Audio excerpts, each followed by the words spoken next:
Since the beginning of Ed Brisson's Alpha Flight, the identity of Nemesis has been a safely guarded secret until now, and unfortunately, it might just be too late. What is up, Earth's mightiest subscribers? It's Blerd without fear. Welcome back to the channel. Today's video, gonna be talking about Alpha Flight number 3, written by Ed Brisson with art by Scott Godlewski and color by Matt Mia. One of the running mysteries of this new Alpha Flight series is the question of who is the new Nemesis. It's something that's come up a lot this issue. Who is this new character? Is it the original Nemesis, Isabel St. Ives, which I didn't think it was because she died, but it's comics. Anybody can come back, but I was pretty certain it wasn't her. Her story came to a very logical end, and I don't think it ever needed to be revisited. Was it the second Nemesis, Jane Thorne, which I thought was more likely, but that character just kind of disappeared, never to be seen or heard from again. And there were even some who wondered if it was the third Nemesis, Amelia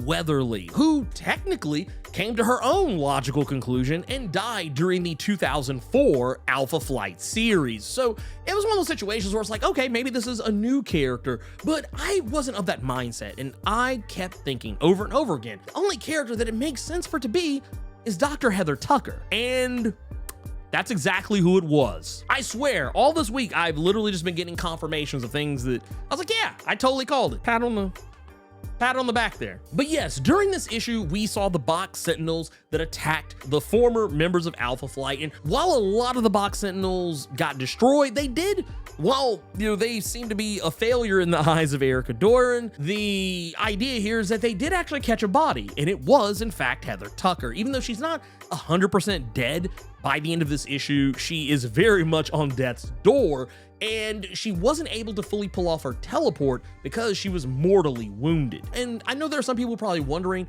why the teleportation got cut off. It was largely because she could no longer give over her life force to the Onyx sword cell. She couldn't give any more life force over to it because she didn't really have much else to give. And the reason she has to give over life force to the sword in order for it to work is because that's what fuels it. And typically, the other people who use the sword fueled it by killing people. And this version of Nemesis, who we now know as Dr. Heather Tucker, she doesn't kill.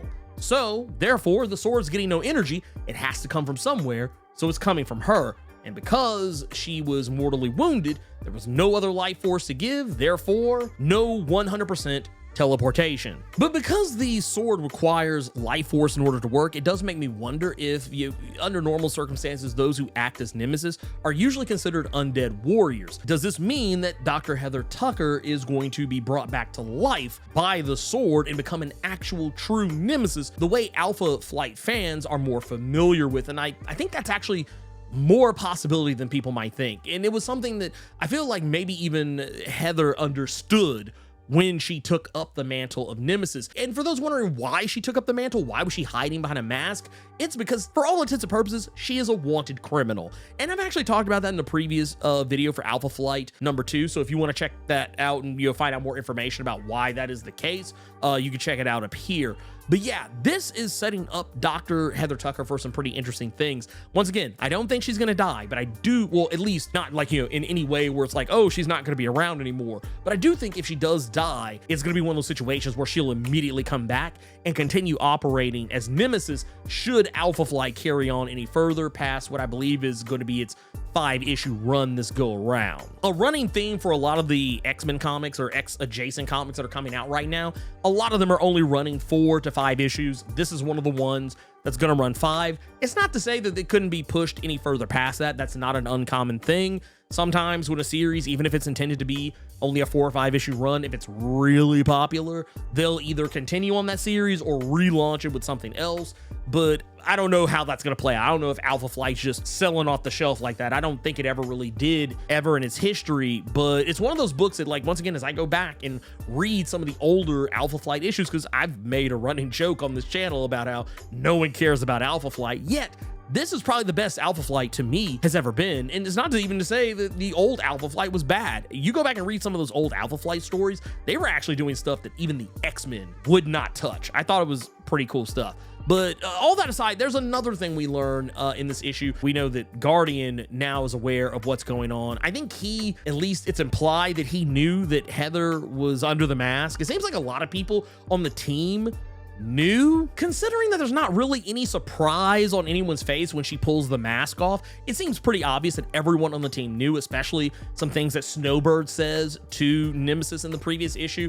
They're talking as though they're quite familiar with one another already, and the way Nemesis refers to telling the truth about what's going on with her, like in speaking to Guardian about it, pretty much is a dead giveaway. It's someone who's really close with Guardian, and there's very few characters who fit that description, and the only one that really does on any meaningful level is Dr. Heather Tucker. But anyway, that part's not really here or there. There's another thing where we get some confirmation about something that happened in the Steve Orlando Marauder series where, and I didn't actually read this particular issue. I feel like I kind of fell off the Steve Orlando Marauder series just because it was all over the place. Not like it was bad, but it was just like there were things that were happening where I was just like, I don't have any clue what's going on here. I just can't. I can't right now. There's too many comics that I need to read, and this right now I just can't read this one. But apparently in Marauders number 11, the character of Feedback blew up some shit, and it's actually referenced in this issue by the character Fang. And when it's brought up, because Fang is like, well, that character died, and yet here you are, we didn't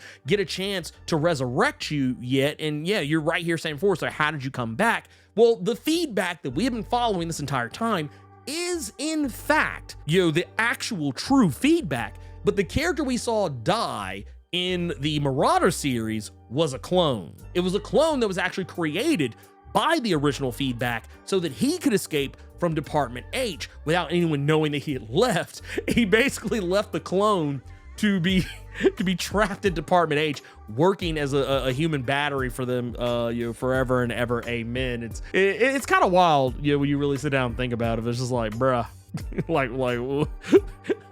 what is going down with you, man? It's like you just took ethics and just stamped all over him. It's crazy, but yeah, I like what's going on here. The notion that Heather Tucker is revealed as Nemesis, and we get to the end of this and see that Guardian is freaking out. It seems like Guardian was really the only one who didn't know. Like he says, "Oh my God, what have they done to you?" or whatever. Or I don't know if he's putting on a show because he knows that Erica is watching on, or maybe this is one of those situations where Guardian was the only one who didn't know that Heather was Nemesis. I think when you really get down to it, I feel like it's just one of those situations. When he says, "What did they do to you?" I feel like he's not referring to Alpha Flight. I feel like he's referring to Department H. And I know a lot of people are going to see this and be like, oh my God, does he think that the former Alpha Flight team killed her? I don't think that's going to be the case. That would be, honestly, that would just be too cheap. That'd be too cheap, in my opinion, and just way too easy. So yeah, I don't know. That's just me though. But anyways, that's everything I wanted to talk about with Alpha Flight number 3. If you enjoyed this video and you want to see more like it, click that subscribe button and tap that notification bell because I'm always posting new videos throughout the week,